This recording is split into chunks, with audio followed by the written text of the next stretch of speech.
You know, Chucky, I still have the ring. What ring? The ring, the one you left for me. I found it on the mantle the night you were killed. I've never taken it off. Oh, that. The one I got from Vivian Van Pelt. Vivian who? Vivian Van Pelt. I dumped her in the river. Remember? That ring is worth $5 or $6 grand easy. You mean you weren't gonna ask me to marry you? What are you, fucking nuts? You thought...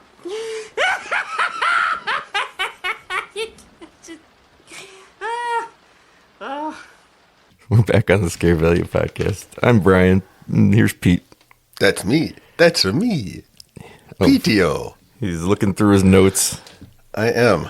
I don't know why. for Bride of Chucky notes. It's right there. You like that? That's, oh, you wrote down the best boys. Of course I did. I wrote down the best boys too. I know my role. That's, oh no.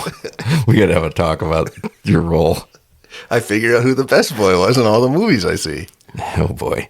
So, did you see Bride of Chucky in theaters in 1998? This is the first time I saw Bride of Chucky. Is that true? It is very true. What's your history with the Chucky franchise? I watched them when I was a kid, and I didn't see the whatever the remake was in whatever year it came out. 2019? Maybe. Sounds about right. I didn't watch that one. You yelled at me for buying that because on the voodoo that you use, The voodoo that you do so well. yeah, it had the Chucky doll on it looking menacing, and you're like, thanks for that, because my kids were at the time 7 and 5, and Oh, yeah. now I can't go to the voodoo homepage. And apparently, there was somebody on the bus who was the seed of Chucky, and we couldn't figure this out, but his dad was Chucky, the killer doll, and it turns out there was a kid on the bus whose dad was named Chuck, and I guess he went by Chucky, but there was some confusion amongst the young children about Chucky being a real doll that had a kid who was going to the elementary school with my children. Do you remember the one Christmas where your daughter decided that Jesus was the greatest thing in the world, and we don't know where she got that from? I do And then not. she dropped it immediately. I don't remember that. Yeah. I do remember, since you are the godparent of poor Fred, that she brought something up, and I don't remember what you said, but it was the tone of like, yeah, they nailed that guy to the tree. No, I basically told her, I was like, stop believing in this nonsense. Like, that was my job as her godfather. Well, I guess it worked. Like, yeah, it did work. I've been telling her I'm a god, and both kids kind of believe it. But I remember I came over and you were like, she's real into Jesus for some reason, and we don't know how to stop it. And we're just letting it go. And she walked in and she's like, did you know that Jesus did this? And I'm like, Jesus isn't real. And she's like, yes, he is real. And she locked herself in the room. I don't remember And that. I was like, I don't know what to tell you. Well, good work as her godfather. It's been 4 years. She hasn't brought it back up. Yep. Yep. And she hasn't brought it up at all, so I'm all right with that. But Chucky is real. So if she's listening, Chucky's coming for you. She won't watch. You know, it's weird. Kitty won't watch it either. And I'm like, it's a doll. Yeah. It's also this one specifically is more comedic than. Well, yeah.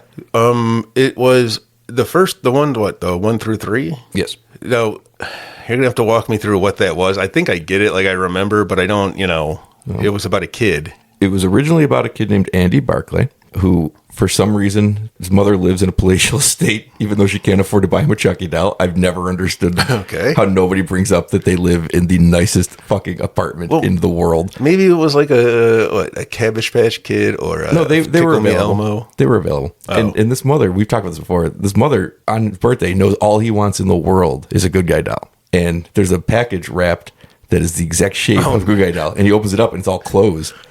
And then she's like, oh, we could use them. And I'm like, what a horrible mother. And she gets him like the accessory kit for the doll. What? But she's like, I know, but it's $100 and you didn't tell me in time and I didn't save up. And I'm like, meanwhile, the place they live in. I don't remember any of this. This is fantastic. Yeah, it's a great movie. Okay. And then in the second one, he's still coming for Andy. Wait, so that was the movie? Yeah. He just lives in a rich place with a shitty mom? Oh, okay. You want to know the history of Chucky? Well, Charles Lee Ray was a serial killer who did the voodoo speech to put his soul into a doll. Yep. And originally he was turning more human in the doll so he could die as the doll if he got shot through the heart. So he had to transfer himself into the person he revealed himself to. This is the plot. Okay. And it was Andy. So he's trying to put his soul into Andy, and then they kill him in the end. But then he comes back because he always comes back. And then the second one, he's still trying to get Andy. And then he dies again in the second one, but he comes back, and it's like 9 years later, so they had to recast the kid, and he's in military school. I was going to ask. The third one's a military school, and someone jumps on a grenade. Yeah, that one bombed. Ba-dum-bum. Yep. That one bombed. So it went away for a long 8 years. And then Scream happened. And Scream happened in 1996, and it basically let every slasher person know you could probably make a slasher movie now because slashers are hot again. And it's been a while for these franchises. Yes, which is why in the opening of Bride of Chucky, you see the evidence locker. With everyone there. That was great. I don't know that they intended the metaphor to be as strong as it was, but it's perfect because they had all been put away. All of these franchises were long past their expiration date. Well, I can answer that question for you. It could have been stronger because I missed out completely on the metaphor. Oh, well, when you even think about, most of them are still locked up in there, to be honest, because Texas Chainsaw never made another good one. Post 98. I thought that was Ash's Chainsaw Hand. We did get Freddy versus Jason, but that's basically the last gasps of those franchises. That was, what, 2000? 2004. Oh, wow. Yeah, and that was the last time those two showed up. 2003. We just did the 20-year anniversary last year. I should have known that. Yeah, you should. Directed by Ronnie Yu, who directed Bride of Chucky. Oh, that was the one I watched. That is the one you watched. Last night and this morning. So Bride of Chucky was written by Don Mancini, who created the franchise. Okay. Was he involved in 2 and 3? He's involved in every single one of them to this day, except the remake, to this day. Okay. And including the TV show. And he, I think, is one of the few, if not only person in the post-Scream world to be able to relaunch his property in a way that really worked and gave it staying power, because that TV show is on right now. Oh, yeah. So that was 98. Yep. And they did a couple more, right? Like Seed of Chucky. Seed of Chucky followed, and that one bombed. So it went away. And then he tried to bring it back as like a direct-to-VOD thing and strip it back down to basics. And it was a pretty good movie. And it was kind of Which one is this? Cult of Chucky, maybe? Curse of Chucky. Curse of Chucky. And it was pretty good. And people really liked it. And it got him another one. And then by Cult of Chucky, he went right back to this Bride of Chucky, like humor and meta humor and over the top and expanding world. He brought all the universes together. Andy came back.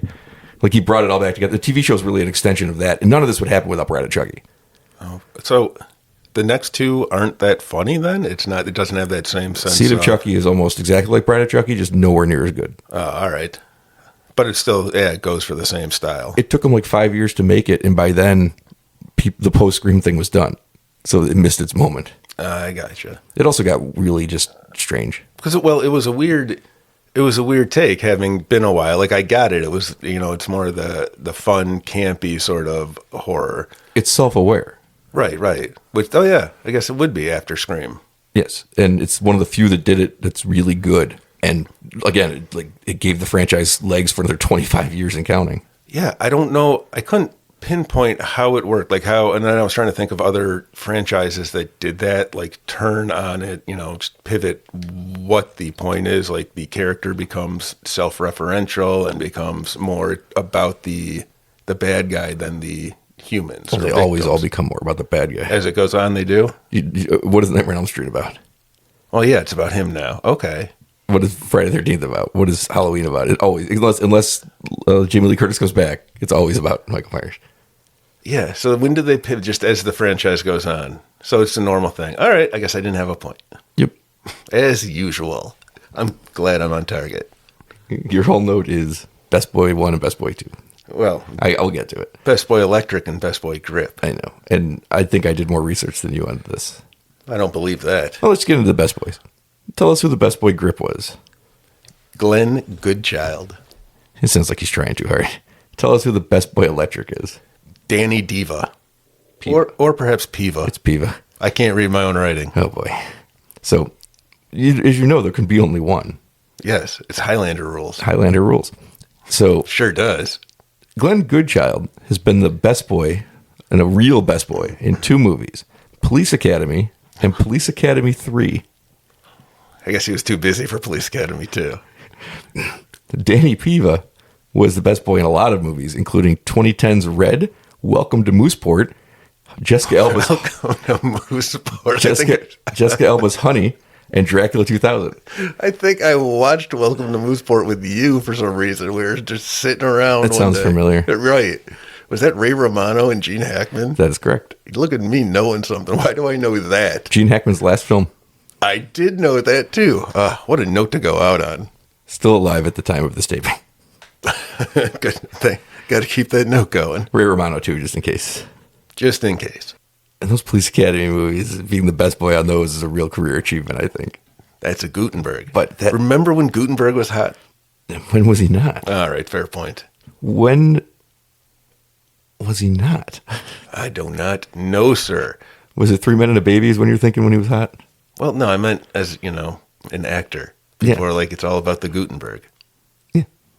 Then that printing press he made. That was that Party Down episode. He was also on Veronica Mars. Oh, yeah. I watched both of those things. I should have known that. But I didn't. Oh, when in a previous episode, we talked about Kyle Gallner, who was in Scream. He was the first kill in Scream. Well, not the opening kill, but the kill outside of in Scream 5, 2022. He's the kill outside of the bar. Oh, yeah, yeah. And you asked what he's from. He was in Veronica Mars. He was the killer in season 2. He was the little brother. Oh, that's him. Yeah, it was. And I was like, I could have just given you that reference. You knew that one. I know that one. I forgot it at the time. Because he's come a long way. He doesn't seem like the same. Your references have to be very specific for me. Yes. It's the only way I understand and can interpret the world around me is everyone who interacts with me has to figure out the ways to talk. Well, I want to give official best boy to Glenn Goodchild, but it's such a try-hard name. Why did you do all this work on the best boys? Because there can be only one. Yeah, no. There can be two. No, there can't be. I don't know about Highlander rules anymore. I saw part 1 and I heard part 2 is terrible. Unless you have a different definition for best, then there could be only one. I guess I do have a different definition.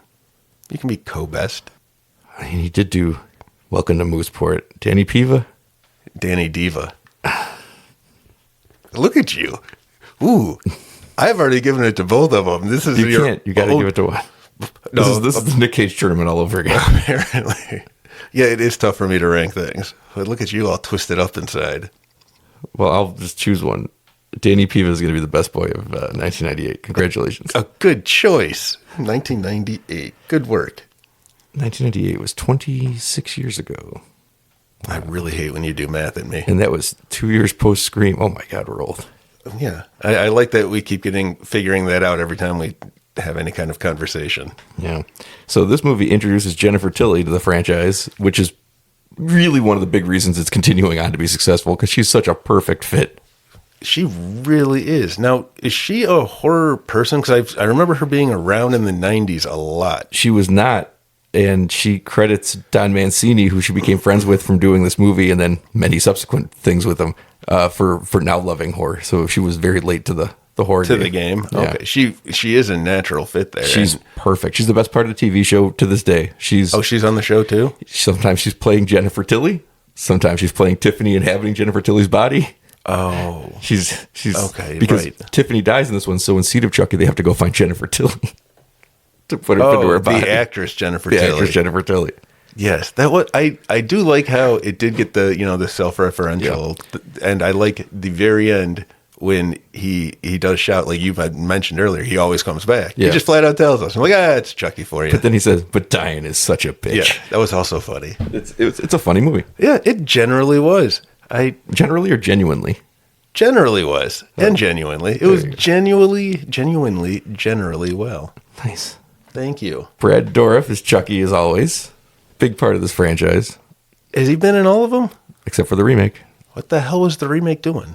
It was taking the title they owned and making it completely different. Mark Hamill plays in that one. I do like Mark Hamill, I know, but it's an iconic character. and he was still around. Oh yeah, he was still doing his own. They still have their own stuff. Okay, weird choice. Yep. Because he's great. I didn't think it was that bad. It wasn't the same thing. There was no voodoo speech. There was no soul possession. It was like a toy that was made demonic. And that was all. Yeah, and it was fine. Okay. It wasn't bad. It has, what's her name from Parks and Rec? Amy Poehler. Nope, the other one. And not Rashida Jones, the other one. Got that. Chris Pratt. Yep. He's playing Garfield. And the Mario. And Mario. It's Garfield and Mario and Mark Hamill as Chucky. Perfect. Aubrey Plaza. How did this movie fail? I don't think it did fine, actually. Really? Yeah, I don't remember anything about it. The point of remakes is never to make more of them. It's to cash in on the name you own. Oh, yeah. That is the point. How could I have forgotten these things? Some of them were wildly successful. Friday the 13th remake was a giant success, and they never made another one. Which one was the Friday the 13th remake? 2009. I don't even remember that existing. It's good, too. Had a really good Jason. It was more like Friday the 13th Part 2, where he's more human and survivalist, and you come on his property and he's coming to murder you. What year was this? 2009. Okay, and that was the last time then, right? Yep. All right. It's the last thing we've ever gotten in the Friday the 13th movies. Well, it got farther than Nightmare on Elm Street, right? Yeah. So good for him for being at least a little more relevant. I don't know that he's more relevant, though. Really? Again, we've talked about that hockey mask. Yeah, it's true. It's so iconic that my 8-year-old knows what it is. You know what it is? Freddy's the Sandy Koufax of these horror villains. He had a shorter run, but a higher high. I don't know what a Sandy Koufax is. Sandy Koufax was the best pitcher in the world for like 5 straight years, but he only played like 8 years. So these other pitchers go 14, 15 years. So he had a much smaller window, but he was better than all of them in the time he was doing it. In the world? Yep. The whole world? Yep. I don't know about Sandy that. Koufax, still alive at the time of this recording. Always with the timekeeping. Someone who's not is John Ritter, who plays the chief of police.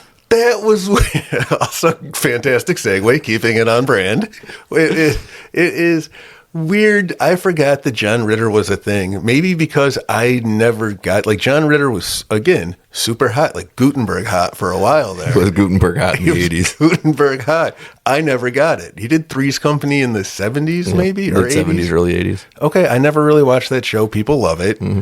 And then, for some reason, oh yeah, you know what? I always associated him with Chucky because he did Problem Child. Yeah. Do you remember that movie? I remember. A little redheaded kid. So I always thought he was part of the Chucky franchise. So seeing him here, I'm like, his natural home. Well, he's great in it. He is. He's fine, I guess. I just don't get the Face Full of Nails. That was fantastic for his death. The Pinhead death. The Pinhead death. Is that what it's called? No, but isn't it? It is, 100%. For a movie with all these callbacks and references to other things, he's definitely a Pinhead. I didn't even catch that. You're right. I like that he didn't die immediately and he pops back out. It's great. It is. Katherine Heigl in one of her, not early roles because she's in a bunch of things before this, but is she? Pre-big fame Katherine Heigl. She looked really, really young in this. She did, too. but she was in like that Gerard Depardieu movie like 5 years before. What You the remember? You fuck? remember? Yeah, but my eyes, you see my eyes go roll back into the way back memory files. I don't remember what it's called, but I remember it. That was the Gerard Depardieu movie. What fucking movie was she in? It was on HBO all the time, 'cause that's the only reason we both watch things. Well, remember, just like Steve Guttenberg and John Ritter, Gerard Depardieu was really hot for a minute here. He was. He went into the early 90s, too, with his Green hotness. Card with Andy McDowell, your favorite. I never watched that one. You know why? I don't know that any of this is correct. I'm willing to roll with it. It's been a while since you had a corrections episode. Here's a correction. That Jean Reno movie you kept talking about, Visitors, and I said, is that Christina Applegate? And you said, I don't know, I don't think so. That's the American remake called Just Visiting, starring Jean Reno. Wait, what? So there are like 3 movies called Visitors, 1, 2, and 3 that were French. I'm assuming he's French.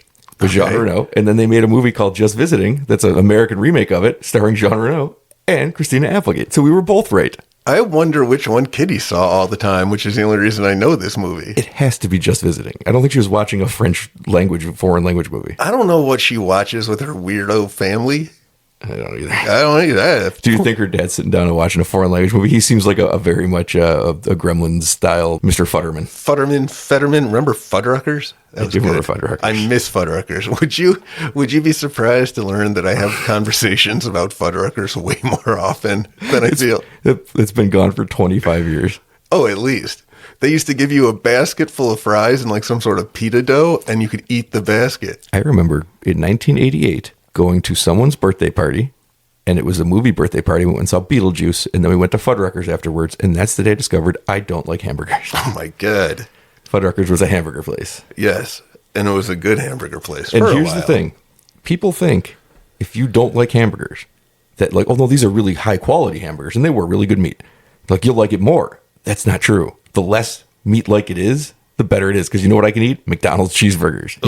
You know, the farther it gets away from the scale, the more we get towards like actual meat, the less I like it. The pure processed like patty. The ones you can leave in your car for 10 years and they don't look like they've degraded at all. Yep. Nothing wrong there. I found a chicken nugget when we were trading in our last car from, I don't know how old it was that the kids were eating, and it looked just like it came out of the box. Oh, well, your oldest kid is 10, so it can't be as old as, like, that's child's play, man. I've eaten things out of the floor of a car. Like a French fry here or there. Everyone does. They're completely fine. It's what? Travel snacks. It's not food. Travel snacks. It's like it's like an edible version of the play food that kids all have when you buy them a little. Like, here's your little, fruit plate. Here's your kids all play with. Plastic ones? It's like an edible version of that. They'll never go bad. There's got to be a better way to say what you were saying. They'll never go bad because they were never good. All right. That was the better way.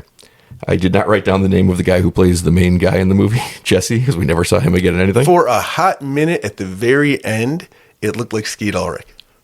Well, it wasn't. I know. I had to go look out and figure who he was because I can't remember. It was the part when they're in the field after they wrecked the RV, which was a pretty cool explosion, just seeing the skeleton of it in the background as they had their standoff. Right. And then they got to the grave, and it was, I think, when they were hugging, and then Chucky comes back to life again, and I think it was Skeet Ulrich right there. It was not. I think it might have been.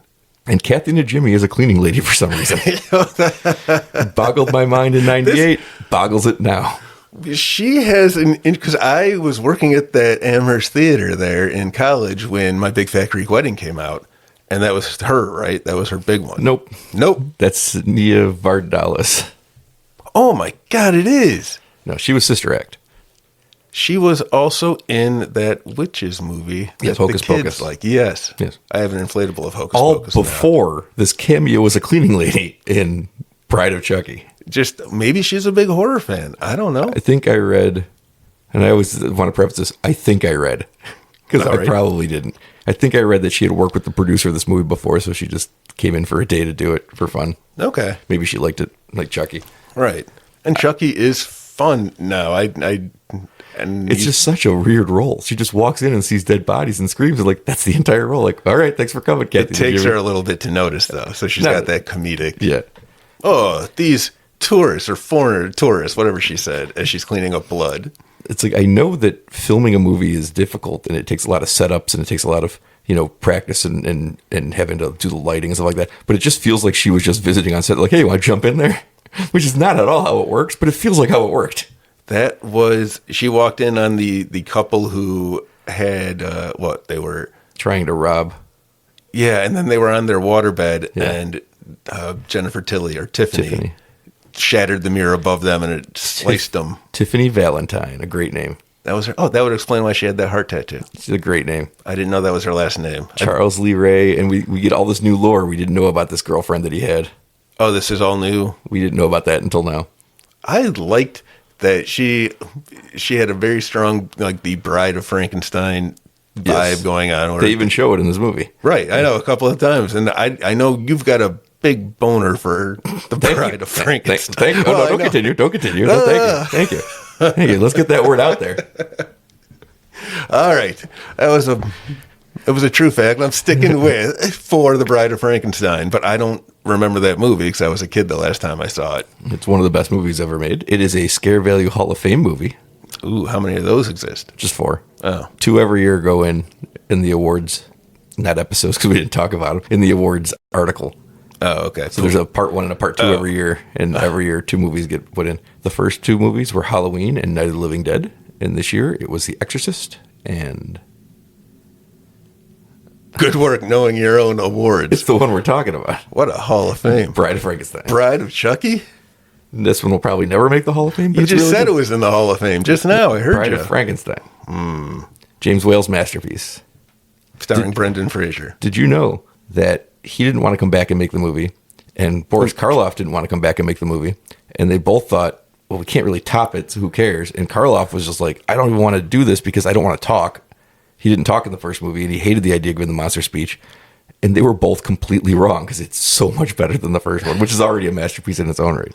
All right, I got to watch that again one of these days. It's like an accidental masterpiece somehow. People that just thought there's no reason to do this, and then they put in the best work of their careers by far. Well, I was sympathetic, I guess, what I was getting to with the, We Belong Dead, the Bride of Frankenstein. So I don't know. I don't know if it's just because I know the Bride, but it really hit, and it makes Tiffany a very sympathetic, creepy doll. So, and one of the things that's interesting about the Chucky series is that Don Mancini is the creator, and he put hands on with everything. Really, there's only been a couple times in the early parts where he didn't get to have complete say, but since Bride of Chucky, he's had pretty much full reign over it, and he's gay. And the story has gotten more queer friendly as it goes on. And it's an interesting thing because Bride of Frankenstein, James Whale was gay. So for him to pick this as the launching point for the thing is kind of an interesting little bit, because the homosexuality doesn't fill the screen in this one as much as you get into Seed of Chucky, but he's starting to make it a more inclusive thing. Even like in the TV show, the main character's gay, and Chucky's like a murderer, a horrible person. Is like, hey, I don't give a fuck what you do, and it's like I love that about it. Yeah. That's fun. But it's interesting that it's such a Bride of Frankenstein takeoff, because that was originally the first, people look at it as like the first queer horror movie. Because it's laced with stuff in there. Oh, okay. That is subtext. Yeah, we're going to have to do one of these watch-alongs where you point all these things out to me, too. We will, because it's so great. But I thought it was interesting. See? Mancini, he takes control of his franchise, goes back to that, which is probably a movie that you would think that maybe is somebody who loves horror and is going to start putting more representation into his horror. That might have been a movie that really like resonated with him, that he got to go back and do callbacks to it. It makes sense kind of that he would pick that one. Or it was just an easy one to parody. He wasn't parodying it, though. No, that's how I remember Bride of Frankenstein. You don't see her for the last 2 minutes. They kidnapped some people, made them drive an RV. Yeah, that's right. They tried to. John Ritter was there. John Ritter was there with a face full of nails. Kathy Najimy came in. It really had its time. Yeah, that's right. That's what I thought it was, right? Yep. Okay, good. We're in agreement. It's not doing a lot of the Bride of Frankenstein point. Clearly, Bride of Frankenstein was about a mad scientist who has to reckon with the thing he created, and that's why it's so good. It's the only time up till it was 35, so I don't think that before then they were making sequels that were so like not just picking up from the last one, but like actually dealing with the fallout of the last one. The Frankenstein, the original. Dr. Frankenstein is a broken man at that point because of what he created, what he unleashed on the world. And they have to bring in like a much worse scientist to get the plot going because he wants nothing to do with it. Okay. All right. Again, I got to watch this thing. Yes. And Bride of Chucky is just saying, I have a character. Why don't we just make them all fun? And it is fun. It is. Now, so when the two of them start knocking doll parts. Yes. When did what is it? The World Police, the Trey Parker and Matt Stone, like Team America? Oh, it was after. It was after, because that also had those dolls knocking doll parts. It had to be after 98 because I think it was after the South Park movie. The South Park movie was like 2000. Was it that late? Yeah, I thought it was early or late 90s rather, but yeah, you're probably right. Yeah. Maybe it was 99, but I think either way, there's no way that Team America was before. Okay, there's something, I'm not quite sure how I feel about dolls just... Oh, the scene is amazing, though. But you know what? It's got this weird creepy factor for me. There's something about it I don't like. What was it? X was supposed to be the one with all the old people, creepy, weird... One old person, yeah. Yeah, either way. It's like, it's just like, that's not something I want to look at. And you know what? I didn't want to look... I didn't like it in World Team America. I didn't like it in this. I get it, it's funny, but... It is funny, and what was the line he had? She asked him if he had a rubber. Oh, yeah. I'm all rubber. Yeah, he was. Good old Chucky. But he does impregnate her. He does. And then when it comes bursting out, because Seed of Chucky wasn't a thing when this movie came out, it was just a movie. It took years for it to get even come out. Yeah, but that one time in Knockin' Boots, somehow she was pregnant. Spoiler alert. And then the cop at the end says, hey, you two kids who we've been chasing the whole time for murder, they're innocent. Don't worry about them. And then I guess he gets eaten by a fetus. So I would assume that they're still on the run to this day. Yeah, right? Because now... I don't think that's enough to absolve you. Pretty sure it's not. Yeah. But Jennifer Tilly's doll gives birth even though she's dead, and it starts eating the sheriff. The end. It's a great ending. Really good effects too at the doll effects at the end there. The charred Tiffany. Oh, it was an iconic look. She with the black leather jacket over her wedding dress. It is with the dyed hair. It is a fantastic look. The blonde hair. She really, and her voice is great for it. I don't know. I also think this is the best Chucky look. His sewed together head. I agree. I thought that during the movie. I didn't write it down. I just wrote down best boys. And for almost 26 years ago, I think it looks fantastic. I didn't think there was anything. You know why? I can tell you. Yeah, nothing stood out as bad or dated. Yeah. It was when when Chucky and Tiffany were fighting in front of the car, they were doing an overhead shot. and you could clearly see that these are people. These are stunt people. Sometimes they're people. Sometimes they're dolls. Right, and it works though because CGI. We've talked about it a lot. CGI always dates your movie because it's just whatever was the best at the time. Because he's a player. Well, what? Don't hate the player. He always hate the game. Hey, speaking of Mancini, was that a baseball player of some kind? Not that I know of. Then I think it was a kid I went to school with. Cool. I thought so. That name seems really familiar. I might have known them. You know what we do know is Ken, the foreign correspondent, and we got to remember we got coming up the foreign correspondent awards. We do. Where for Chinese New Year? For Chinese New Year, he's going to tell us. Is it still going to be Chinese New Year for them because they just elected? I guess he'll bring it up. Yeah. Oh, they had their big election there, and they elected an anti-Chinese. This is as far as I read. It's a big deal, though. He'll bring it up because we're going to cover that February 7th. Two things I'm sure about Ken. He's going to bring up the Taiwanese election, and he remembers that it's because he's in a foreign country that American films are foreign. Well, yeah. Two things that's the whole bit. There's no way he's going to forget it. That's going to be like 2 or 3 weeks from now. February 7th, I think, is going up. Because we got to finish off the new year, the old year. So, people that don't know, the Chinese New Year starts February, I think 10th. I think it's 10th. I think it ends the 10th. Interesting. First time hearing of this. I think it's the 10th. First time I had an opinion on it. I thought it was just a day, like New Year's Day. It's a week. I know that. Oh, well. Seems you're very smart. It's my ability to just read the headlines on things. Oh, nice. So we're gonna close out the Chinese New Year by having our Taiwanese correspondent, American Ken. You do know what I forgot to do, right? Nope. Nic Cage news. Oh boy. I thought we were done with this. How could we be done with it? It's a whole new year of Nick. How about this? Yes. Like Nic Cage himself, who says he only has 3 or 4 movies left. That's a Cage countdown happening. Maybe 3 or 4 Nic Cage updates left. In one, just keep 3 or 4 in one episode is what you're saying? Go ahead. I don't know. Give me your Nic Cage update. Well, this one. Can we play a video on this? Because I'm going to show you. It's like 15 seconds. I don't know. You know how any of this works? No. I assume because my phone attaches to yours, people can hear it. Even that doesn't matter. You got to watch. I don't have it plugged in. Doesn't matter then. So, there's a series of commercials in Japan that Nic Cage has done. Have you heard anything about these? No. They are amazing. It's for something called pachinko. I think I have heard of this. I found some of them. I recommend watching all of them because they're amazing. But I'm going to show you just one. If I can work my phone better. I can't. What a pain in the ass. All right, you ready? I guess. You ready for this? I'll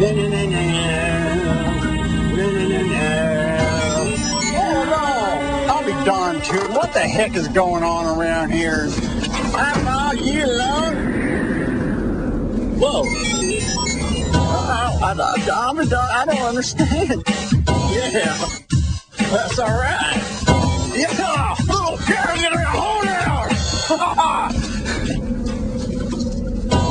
Pachinko. Thank you. He won an Oscar.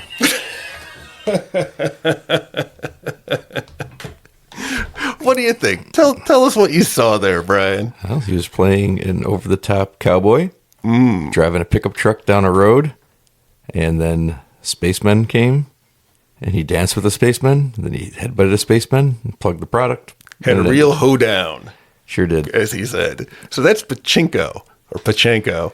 I don't know what it is. He never looked into it. What do I look like, a news network or something? So he didn't sell you on it.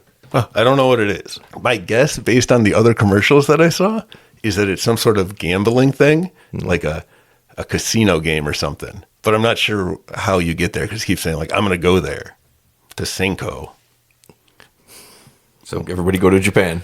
Yeah, or somebody tell me what pachinko is because it sounds exciting. Nic Cage has me all hopped up about it. The internet could tell you what it is. Not in a headline. So, in fact, when you do your award shows, I had this thought, you should put it all in the headline so I don't have to actually read the article. I would know who all the people in the Hall of Fame are. Well, you do now because I told you. Yeah, but I forgot. I only remember what I read in headline form. Yes, that's true.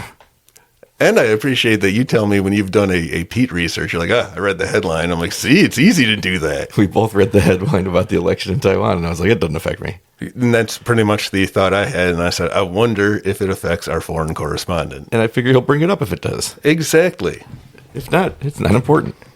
So this is, like as mentioned, Bride of Chucky takes self-aware humor, like the post-Scream thing did. It has lines like, somebody asks how he ended up like this as a doll. He says it's a long story. In fact, if it was a movie, it would take 3 or 4 sequels just to do it justice. That's brilliant. It's true. Yeah. We were on sequel 4. At this point, we are on sequel 3, movie 4. Sequel 3. Oh, yeah, because the original counts. Movie 4. That involves math. It's fine. Yeah. I was close. You weren't that far off. That's right. It's better than I normally math. This is almost the midpoint of the movies because they made 3 more movies after this. So yeah, this would be the midpoint of the movies. But the TV show is going strong, 3 seasons so far. How far apart between the last movie and the start of the TV show? I feel like there was like 5 years between all of these things. Oh, like each? Like 5 years later, we got Installment. Seed of Chucky, and then there was like a longer break, and then there was 5 years between Curse and Cult, and then 5 years between Cult and the TV show. I feel like that's right. Okay. I'm excited to having watched it because it's been on my list forever to start doing. First these. season is great. Second season I didn't like as much. I haven't watched the 3rd season yet. Do I need to watch the other 3 to get it, or to just start the show? I mean, It does pull a lot of characters from all the movies. Really. okay, so you really should watch them. Yeah, the main character of the last 2 movies is in the TV show too, and is one of the main characters. So that whole plot line you'll lose, and you'll just following the Jennifer Tilly stuff is impossible without watching them. Okay, well then perfect. I'm gonna watch them anyway. And She pops back up at the end of Curse, carries us basically into the TV show, which doesn't come for years. is she in in all of them, or just the She's first not one? in Curse. Okay, and that's the 3rd one, and Seed is the 2nd one. I don't know why you're arbitrarily picking numbers. Is this suddenly the first one? This is the first one. Okay. I've restarted the franchise. Keep up, man. You're the math guy. Starting from Bride of Chucky, the 2nd one is Seed of Chucky, the 3rd one is Curse of Chucky, the 4th one is Cult of Chucky. And then there's the TV show. And there's TV See, show I'm Chucky. counting this as the universe. So she's not in the one where they stripped it back down to basics. Actually, Fiona Dourif, Brad Dourif's daughter, is the star of that one, and of the next one, and of the show. I really like Brad Dourif. He's great. His commitment to this character is tremendous, and he's been doing it for 40-something years Now, now. I got to assume that he's 35 years. he's a fan of the character, right? Like he's got to enjoy doing this, or is it just a paycheck to him? It's all him, so he has to enjoy it. Right? It's got to be. It's all his crazy shit. It was like what's his face, Robert Englund as I know. I don't think you could be as good at this voice and doing this voice if you didn't care about it, because he's so good at it. yeah, Mark Hamill is the Joker in all the animated stuff. Yeah. Is one of those like iconic voices, and now I'm trying to think of anyone else who can be any of the other horror icons who is so associated with one person. Just Freddy. I mean, unless you want to do heroines, and then I don't want to do heroin, man. I was going to see if you would jump on that. My kids just got a DARE program thing that came home. DARE. I didn't know that was a thing. What did it even stand for? We had that. It was to make us stop doing drugs or something, but I don't know what it stood for. It was like D.A.R.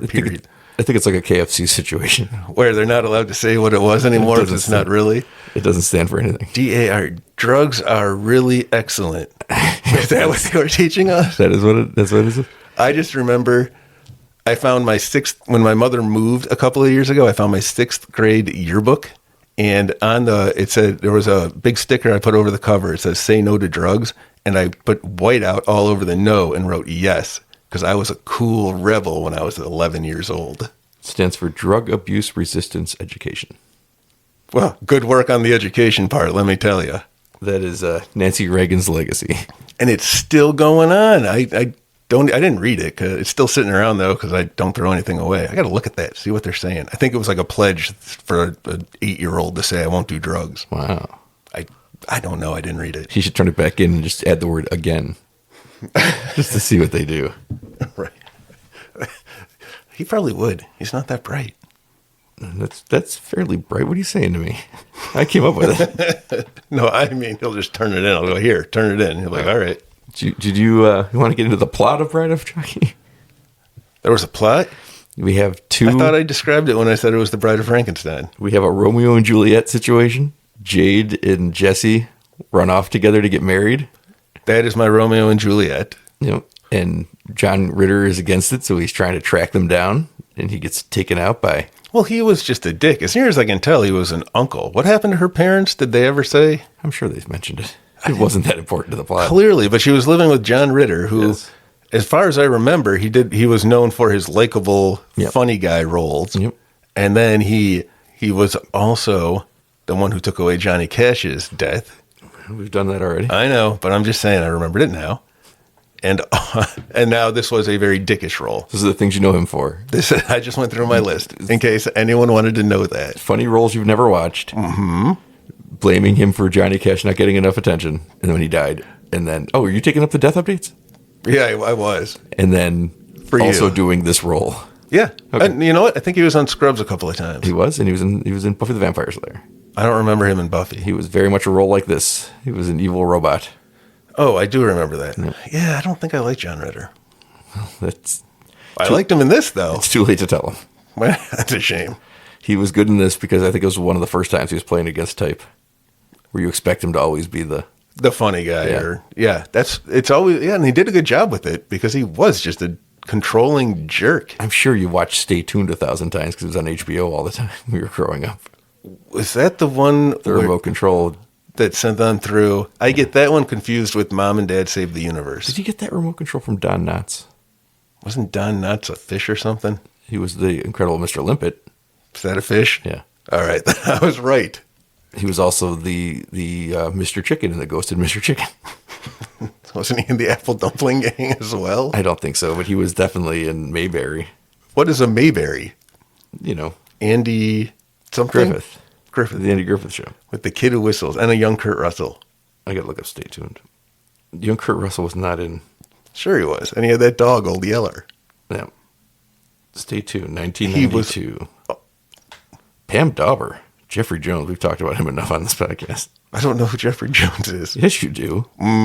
You say that so confidently, but I don't swear I've never heard that name before in my life. Really, because we can go back just a few months and you're like, pounding the table like, you know what? I'll own it. I believe it was pedophilia. You know what? I don't doubt that I believed that at the time, but that was past Pete. This is current Pete, and he doesn't believe that. What future Pete's going to believe? Nobody knows. You know what? Don Knotts must have been in Pleasantville. Doesn't he have like a berry farm or something? No. Sure. I hate you. Don Knotts Berry Farm. Everyone understood it. They just didn't like it. I don't know what that is. They didn't like it. I don't know what it is. I've heard of it before, but I have no clue. It's just a thing that exists. He was the TV repairman in Pleasantville. We solved it. Holy cow, that's what we were doing this whole time? Knott's Berry Farm. Knott's Berry Farm. So Chucky's back. Back again. Tiffany, still in human form, played by Jennifer Tilly, Tell a friend. finds the doll, and the doll comes back to life. Well, she doesn't find the doll. She bribes gets the stolen cop and kills too, the cop. and then kills the cop. Nope. So you know she's not the best of folk. Nope, she's crazy too. And she wanted to get married, thought they were going to get married. Heard in the opening clip they were not going to get married. But then he turns her into a doll out of spite. That was she misconstrued his true intentions for her, and he electrocuted her And then for her. she makes a terrible mistake. Knowing who he is, she starts belittling him, mocking him, and then cages him. Yeah, she put him in a cage. What the fuck do you think's going to happen when he gets out of there? Well, what happens is he pushes a TV playing the Bride of Frankenstein into the bathtub she's in and electrocutes her and then puts her soul into the doll. For, petty revenge. I don't know why all the sound clips I took, I didn't take the amazing voodoo chant that he does in every movie and TV show. It's my favorite moment every time he starts doing it. Oh, Dombola. Give me the power, I beg of you. Really? It's so stupid. I love it. Okay, I guess I just kind of washed over his background noise. It washed over his background noise. Yep. So he turns into a doll. And now they are going to get married because he has no other options. But he seems kind of into it, especially after he sees her murder those two people with the mirror above their waterbed. That's when he really falls for her again. Yeah, but he's kind of a dick, but she's kind of a dick too, and that's what they bond over. Yes, they're horrible people. Yeah. See, they're on the run, and murders are following them.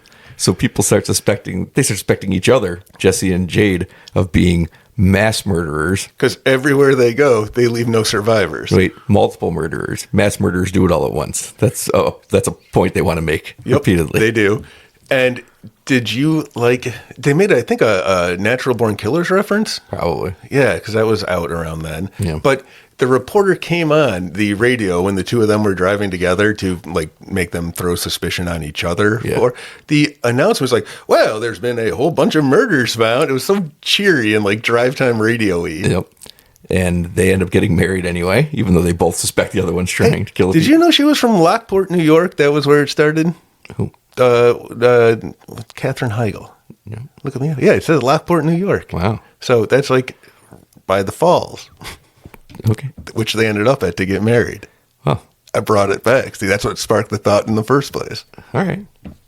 Where did this movie start? I don't even know. I think it was Lockport, New York. No, the movie setting. Hackensack, New Jersey. It's possible. No, that's where they go for the grave. Because I think I saw the sign. Ooh. And it opened up my eyes. We both were there. A little ace of base for you. I'm not sure where they left Chucky off. He would be in an evidence locker in whatever county the military school was. Right now? Oh, where he was before. Yeah, I'm trying to figure out where this movie began that they traveled from. Oh, that's a good point. I don't remember the third movie, so. That would have to be, well, that's just where the doll started. I don't know where Tiffany was living. She's hilarious in this movie, though. Jennifer Tilly's great. She really is. I don't remember her from much. I bet, like I said, she was everywhere. When she's getting Jesse to move the crate of the dead boyfriend in it. and you hear Chucky in there going, let me out of here, you fucking bitch. And he's like, what's going on? He's like, just babysitting, foul mouth little fucker. Yeah. Was she doing things like that, the comedy stuff before? I don't know what she was doing. Oh, you know what? She was in that Jim Carrey movie, Liar Liar. Was that before this? Probably right around the same time. 97, I feel like maybe. it was before. Yeah. I feel like I was in 94. It was not a 94. You are the worst at figuring out these Jim Carrey things. 86. Ace Ventura, Pet Detective was 93. 92. And you think every single other Jim Carrey movie came out in 94. Because every time one comes up, you say 94. And the only time that's right is Dumb and Dumber. But there's been movies from the 2000s where you're like, I think that was 94. He had a real 1.5 year run. I think he did all his movies. Like The Mask, you're like, it was 94. Like everything was 94. I'm pretty sure that was 94. Pretty sure it's not. The Mask? All right, 95. I think that's right. Because it drifted a little. He was really, I think, and I hate to say it, but I think in 1994, Jim Carrey might have rivaled Nicolas Cage for how many movies he put out each year. The number he gets credited with from you is pretty incredible. No, Mask was 94. So is Dumb and Dumber. Oh my God. It's going to turn out every one of these is right. Vindication. It is so sweet. Partial vindication. Because I'm going to say 97 for... Well, you can find anything you want to know if you look it up on the internet. Ace Ventura, Pet Detective was also 94. Holy shit. I told you. Liar Liar, 97. Ooh, all right. I was a little bit off on that one. Yeah. 97? Once Bitten, 85. That sounds about right. Yeah.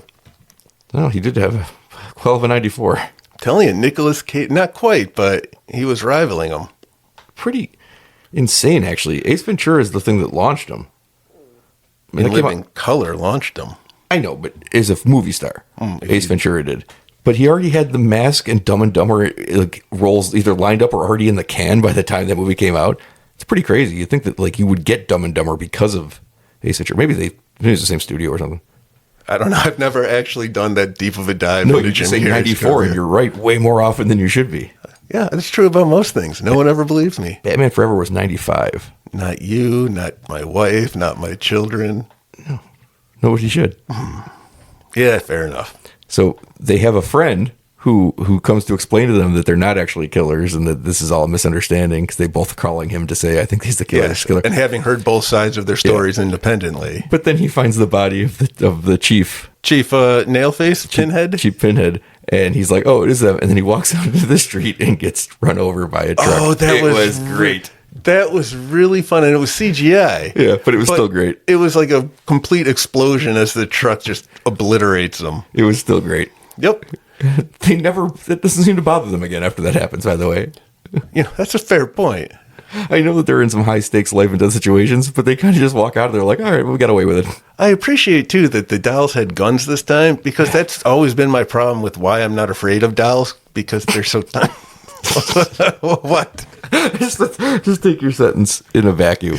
It's like, yeah, I'm glad that dolls have guns, because the reason I'm not afraid of dolls is because they can't hurt you. Yeah, they can't. What? It's a valid point. I'm not afraid of dolls, even that Robert the doll who lives in Key West and is haunted. But I'm not afraid of them. But dolls with guns. Dolls with guns. Now it's got something I'm afraid of. Yeah. A gun. It's like, I'm not afraid of clowns, but those clowns with knives. I'm kind of afraid of the normal clowns. I don't like them, and they're not right. Hell House LLC. I watched that one. I told you that, right? Yeah. It was pretty solid. I don't like those. You've been showing me, because you told me it was a good one. Yeah.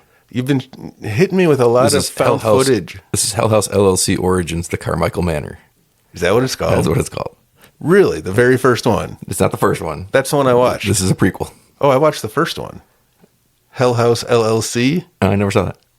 I think that's the one I watched. Oh. No, I watched Hell House LLC Origins, the Carmichael Manor. I got to watch that one then. That was the one that got me. Okay. Well, the first one wasn't terrible. No, I heard it was good. It launched a series, but I never, without ever seeing the original 3, this was a prequel. I think it's a prequel because it says Origins. It just came out this year. Okay. On Shudder, and I watched it, and I was like, "Holy shit, this was actually scary." I gotta watch that one then, because I'll watch the Origins. You get a little more than I do. Yeah, those clowns are creepy. Those clowns. We discussed this movie in some detail together, where I pointed out specific scenes, and you were like, "Yeah." You had to have either watched the same one or what is happening? Okay, so what was the plot of your movie? Quickly. Sister and brother and another girl are at abandoned the Carmichael Manor, and she likes to go places and film podcasts or something. Nope. This was people doing a haunted house. So what was happening when I was describing these things that happened to you in detail the other day? And you were like, yeah, I like that scene. Like when they were in the kitchen and the phone rang and you were like, yeah. I think there was a kitchen and the phone rang in the original. All right. Maybe I was just thinking of my Pete thoughts in my head. Just thinking about Nicolas Cage. Just thinking, what's Nicolas Cage up to these days? Whenever you look over at him, sometimes you just look in his eyes and he's thinking about Nicolas Cage feeding crows. Oh man, that'd be the best. That is like my idyllic dream. So it all comes to a head, and Chucky and Tiffany have their falling out. It's instigated by Katherine Heigl and the guy who looks like Skeet Ulrich. Yes, they have a runner in the movie where if you're going to do all the cooking, the least you could do is the dishes. And a Martha Stewart stinger that ends with her saying, "Fuck Martha Stewart," and some great practical effect dummy work where his eyebrows shoot up like, whoa, I get shocked. It was really funny. It was very funny. Yes. Like, this was the proof that Chucky could be the main character of the movie, that he was a leading man. And that she was a fantastic co-leading person. This is the two of them I could keep watching. This was like in season 5 of Angel, where it got really good because Spike and Angel are a better pair than anybody else you're going to put with them. Romantic lead, anything. Yeah. This was they found somebody that could reach Brad Dourif's level, and this is why the series has gotten so good. Is that Jennifer Tilly's so good in it? Is Dourif in the show too? Obviously, The Voice. Yeah, The Voice. Okay. Has he done anything other than the voice of Chucky? He was in the original movie in the beginning. Yeah, as the serial killer. Yeah, I mean, he was nominated for an Oscar for One Flew Over the Cuckoo's Nest. But that was like in 1800. Yep, pre-film. For your pre-film, that's how old that movie is. No, he's still in stuff. He was in Deadwood. I never finished Deadwood. I watched the first 2 seasons. Still could have known he was in it just from having watched any of the episodes you did watch. I feel like I do remember him. He's in lots of stuff. Okay, but this is obviously the thing he's going to be remembered for. I mean, no, people.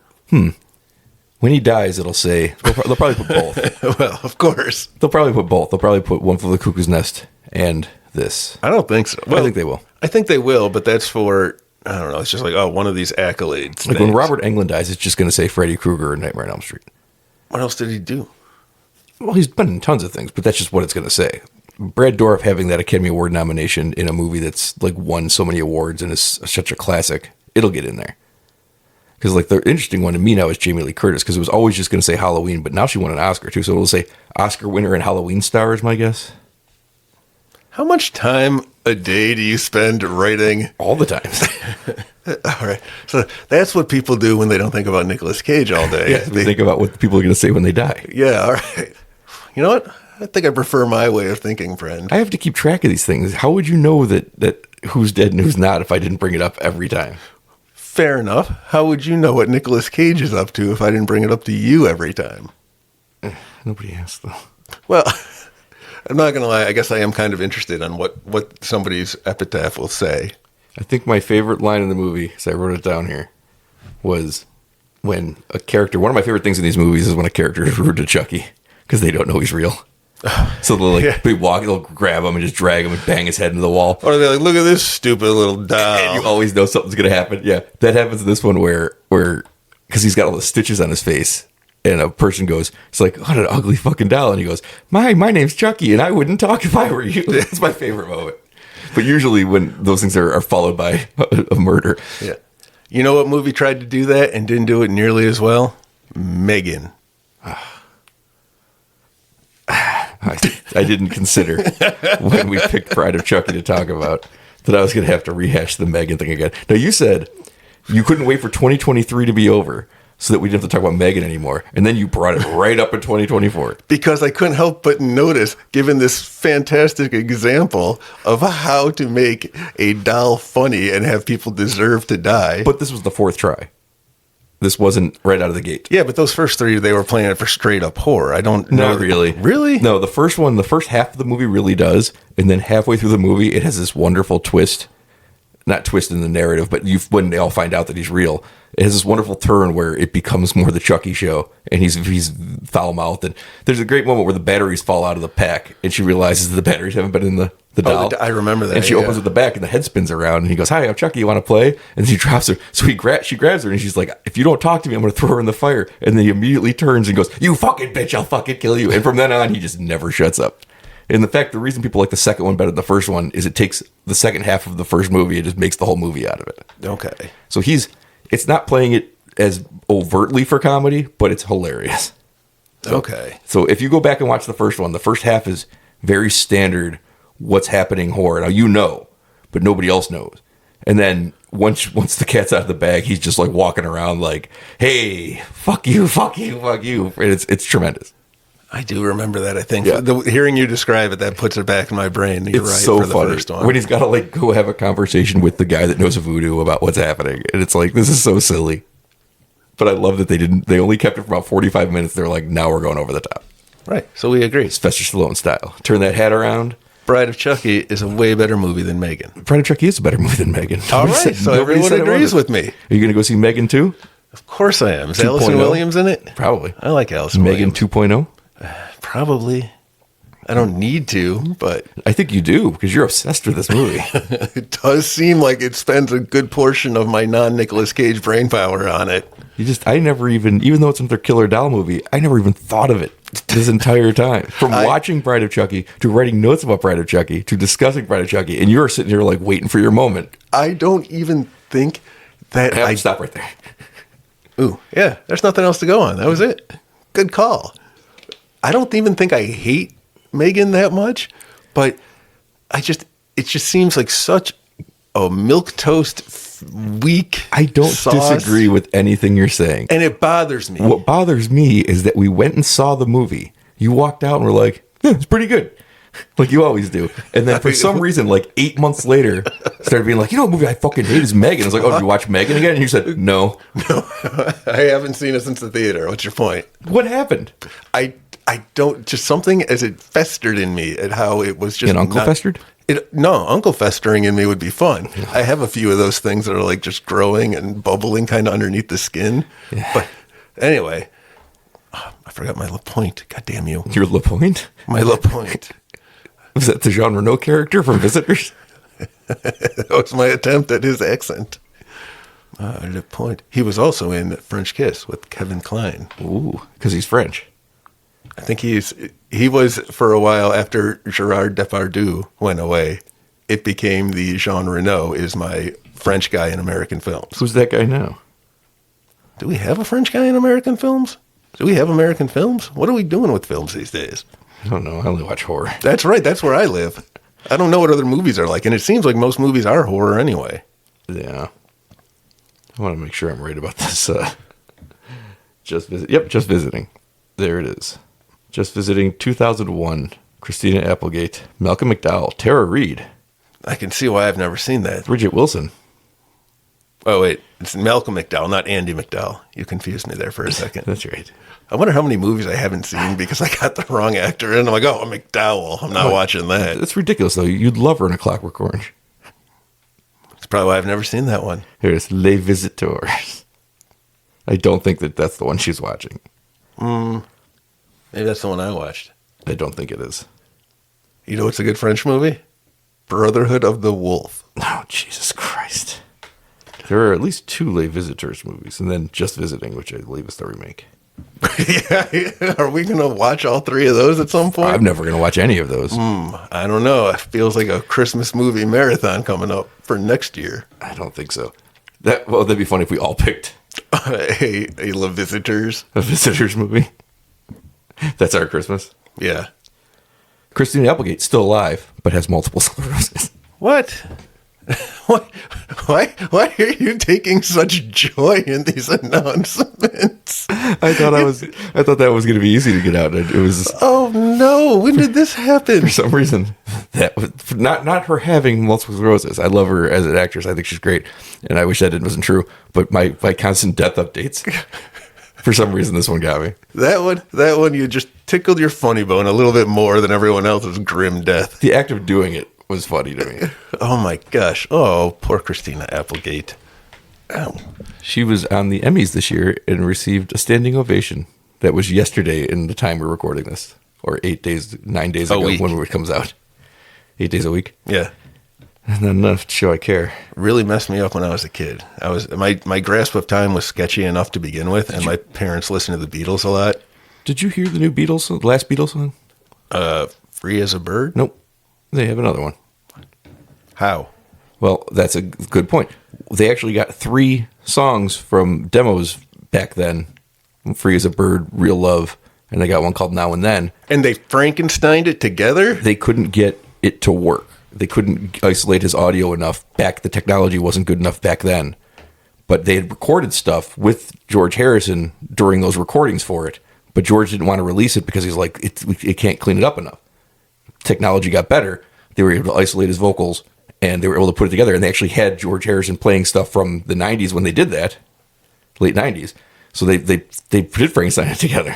So they Bride of Frankenstein it together. Because Yep. It was part 2. It was part 3. Son of Frankenstein. Part 3. They Son of Frankenstein it. How is it? Son of Frankenstein? Sure. Pretty shitty, honestly. All right. What about the song? It's okay. The video is what makes it kind of good. Is it that nostalgia thing you've been talking about? It's because it's from those different eras. You get video of them when they were young. You get video of them now. You get video of them during those recordings. Now? Aren't like And half then- of them dead? and then- Like, not to steal your bit, Well, but half of them are in the thing, though. So, No. are they just like a camera on their grave, or is it like in the coffin kind of thing? Pretty much. Oh boy, They- I gotta they- watch this. I think a real director made it. Ooh, so fancy. Who did the... The guy who did Silence of the Lambs. He's dead. I don't want to... I didn't want to. Don't want to beat a dead horse, but I'm just picking people who no longer live among us. He also directed Stop Making Sense. Jonathan Demme. Yep.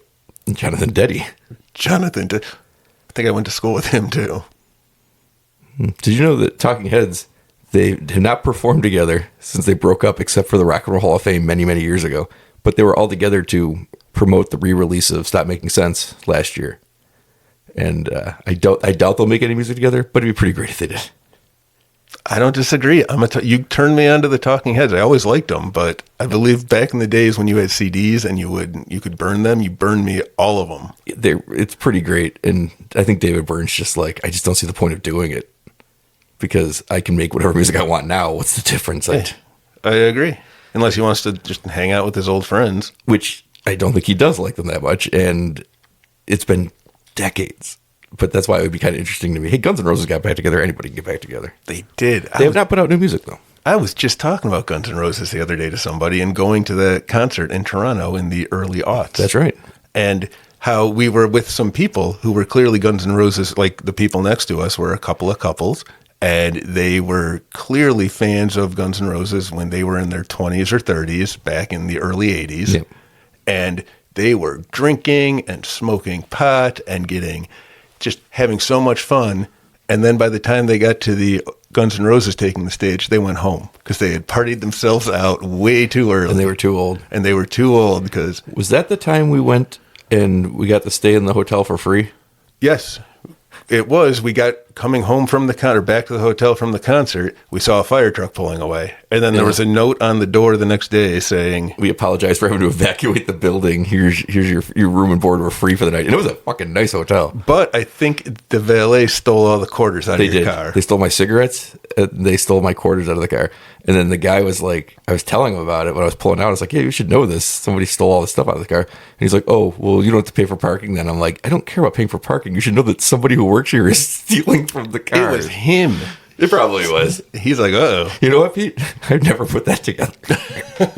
In 22 years, I've never put that together. But no, I think you're right. I think you have a good lead suspect. It's all my detectoring work. I've been practicing. You know what? He didn't steal enough to. The parking would have cost more. Yeah, so I guess I made out of that deal. Yeah, good. All right, good for us. You should leave like the bait quarters in your car all the time. Do people even steal quarters anymore? One time my car got broken into. Yes. And you know what? They had gone through this was not too long ago, but they went through my book of CDs and my bag of change for tolls, and they left it. They had clearly rifled through it. They were like, and they didn't like my music, or they're like, what is this? I don't understand. This is what makes it funny, was that they clearly took the time to look through each individual one and didn't find anything worth taking. Yeah. They weren't like in such a hurry, like, let's steal the book and see what's in there later. They're like, no. And it was a pretty full bag of change, too, that I had sitting there. Like one of those gallon Ziploc bags. It was a lot of change. All right. So Bride of Chucky's, pretty good. Yeah, that's a pretty good movie. It is funny, and the humor holds up well because it's so much about itself. I'm excited for the continuation of the franchise because I'm enjoying this version of Chucky and Jennifer Tilly. I do too, but Seed of Chucky's a real letdown. That's the problem. The movie's not good. But I can gut through it. You know what? I was supposed to watch Barbara Crampton in Suitable Flesh and Bride of Chucky, so that's a little taste of what's a-coming. Mm. But I was sitting here last night because we were snowed in the last couple of days. Edward? Yeah, all the way in Russia. You were Edward Snowden? I was. And it's a lot harder when you're stuck with small children to actually watch a movie, let alone two movies. So I had to pick one last night to start watching. And Suitable Flesh is 1 hour and 38 minutes. Oh. And guess how long The Bride of Chucky is? 137? 129. Oh. So you know what I ended up watching? Well, you know what? From listening to this podcast, I'm not sure. I'm not sure. Is this the big third act reveal? I read a Wikipedia page. I did read the Wikipedia page. Did you? Because I watched this a month ago for the 25th anniversary to put the article out. You should release this episode a month ago. That way it'll time up with the anniversary. It'd be in there with the first annual Scare Value Awards that'll pop up into the feeds in December of 2022. Just put that date on this episode right now. So you can do that. I'd say do it. It'll pop up way back in the feeds. No, but it should pop up now, but just with a different date. For no reason, other than that it amuses me. I don't know what you're saying. Okay, let me break it down for you. I'm going to spread it out for you in a nutshell. It is a thing. Oh, boy. Ben Grimm? No, I do like Ben Grimm. I don't know what he's up to these days. No, what was it? What was I talking? Pennywise the Dancing Clown? He was. He lived in a sewer. We were just the one who you're going to call away from having the trifecta. Ghostbusters? Yep. That's the three things you can't say anymore. Thing, it, who you going to call. First base. The second time we've gone that well. It's a fun well and apparently bottomless. It's from the 30s. A good time for movies. Probably. I believe that's when Bride of Frankenstein was released. Probably not the 30s. Probably is the 30s, their original act, not the video everyone would have seen. But the original act probably does date back that long. If not longer. That's the vaudeville and vaudeville stuff back then. You'd think so. Could you imagine like having seen that on stage and then trying to explain it to somebody later, you'd sound like a fucking psychopath. I still don't know the bit well enough to explain it to anyone. I don't either. I can get to who's on first. But imagine having to do it completely off of seeing it one time live.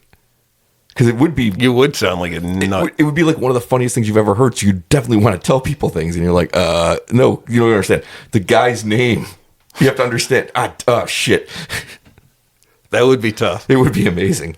It's like when they had the different endings for Clue when they released it. Yeah, and you're like, what movie did you watch? Although, I mean, we've already proven today that we can both watch a different version of Hell House, and you'll just have a full conversation of it. The only way this could have been... This was not a short conversation. The only way it could have been better is if we had done it on the podcast. I swear to God, it all sounded so similar to what I watched, but I watched a movie that was nothing like that. But there were clowns. So There you must were have been clowns. Like, it has to be the same movie. I guess that was the important part, and then I went off into my... I'm curious what you're going to think of the Origins one, because that one actually scared me. All right, because I wasn't scared by the first one. I just thought it was a fun movie. Yeah. And I don't like found footage. Yeah. The end. The end. So we're going to have Suitable Flesh soon. Yeah. That'll be the Suitable one. Flesh. Barring any more weather events. Well, we are getting weather events. Yeah, well, worse weather events than this one. Although I don't know how far it'll travel. It's supposed to hit the city. We're north of the city. I'm actually parallel with the You're city. parallel with the city. It might hit you. Yep. I'm a little bit north of the city. So it might miss you. It usually does. I didn't get a lot, but the roads were still shit today driving here. Yeah, I can imagine. I looked out there and I said, no, thank you. No, it was pretty shitty. It's because it's the worst kind right now. Like, it's not heavy snow. It's just blowing around all the time. So they're not going to plow it because it's not really covering. It's just covering the roads, not affecting anything. Yeah. So it kind of sucks. That was our weather update for anyone who's interested. And I'm sure Buffalo weather. weather update. It's not coming out today. So this is the weather update in at the very least 9 days ago. We're in Buffalo and it's January, so I'm going to say you can just say, hey, it's snowing, kind of like being in Arizona and a weatherman. You should go, hey, it's sunny. That's all you got to say. Here's a teaser for Suitable Flesh. Did you know that the writer of Suitable Flesh, the writer of the screenplay, also co-wrote Reanimator, Castle Freak, and From Beyond?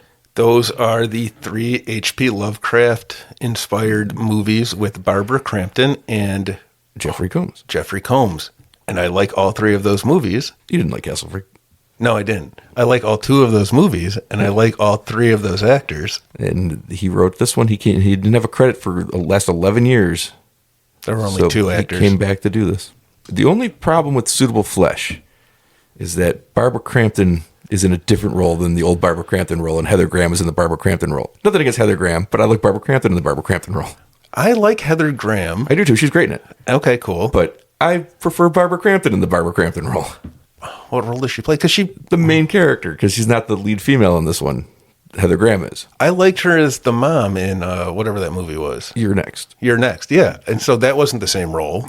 No, I'm just saying in these H.P. Lovecraft movies, I see. H.P. Lovecraft specific. The starring female role is Barbara Crampton. This and is she's the not first this one that it's not. You got to get used to it, I Don't guess. like it.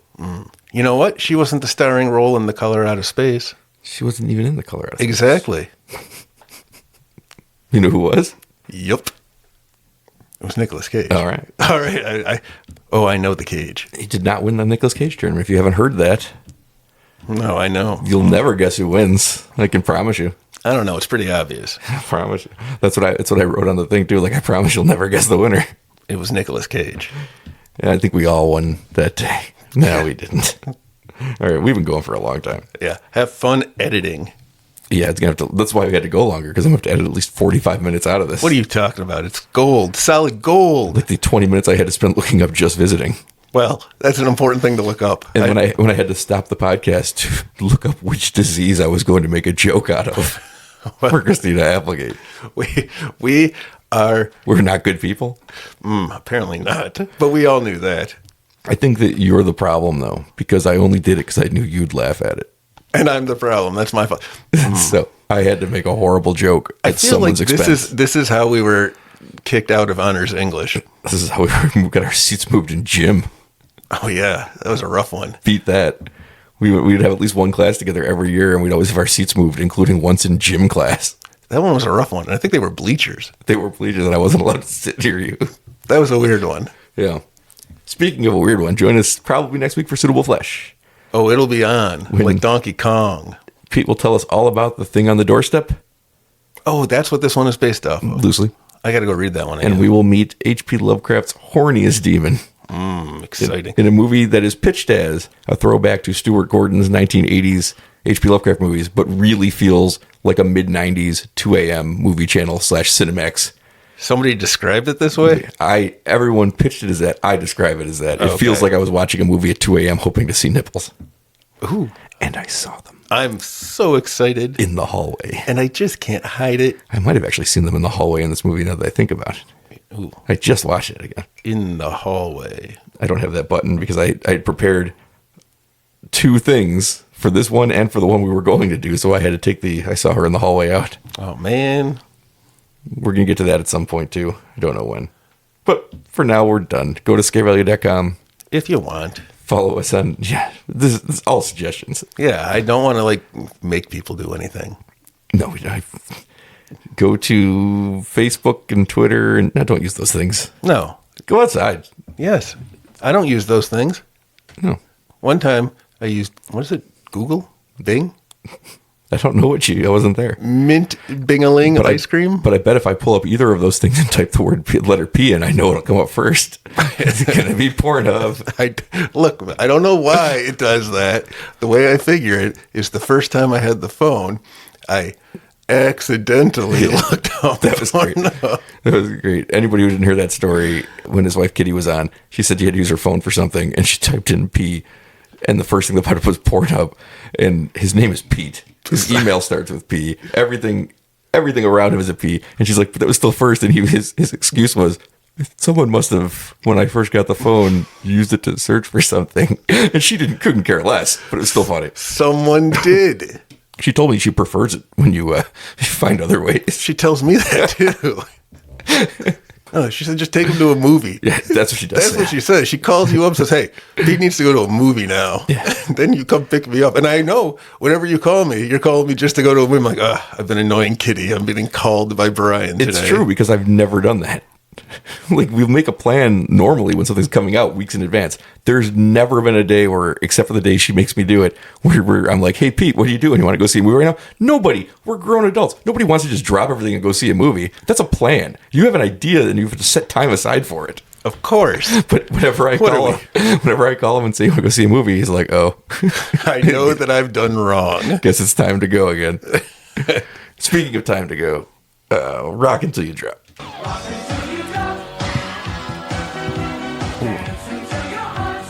I was bopping my head, and my neck was cracking so badly, I thought it would fall off. I forget, we'd come up with a new way to end these things when we got stuck, and I forgot what it is. Ba-da-ba-ba-da-ba. Oh, wait, was it The Exorcist? Oh, that's what it was. Pretend I did that hours ago.